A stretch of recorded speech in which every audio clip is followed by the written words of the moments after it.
Guys, mega bintang sepak bola dunia Cristiano Ronaldo baru-baru ini memamerkan jet pribadi barunya yang ditaksir bernilai 1.175 triliun. Dengan desain terbaik, kecepatan luar biasa, dan jangkauan sejauh 7.500 mil, jet pribadi G650 milik Cristiano Ronaldo itu merupakan salah satu jet tercepat di dunia untuk saat ini.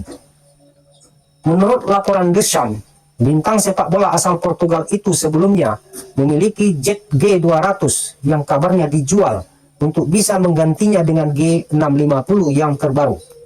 Jet canggih memiliki kabin dengan 3 ruang keluarga berbeda yang dapat menampung hingga 19 penumpang. G650 milik Cristiano Ronaldo punya penampilan unik dengan bodi berwarna hitam metalik mengkilap yang menampilkan inisial nama CR7 ditambah figur dirinya yang sedang melakukan selebrasi siu yang ikonik. Ronaldo yang saat ini bermain di Liga Sepak Bola Arab Saudi untuk memperkuat tim Al Nassr menduduki puncak daftar atlet dengan bayaran tertinggi versi Forbes pada tahun 2024.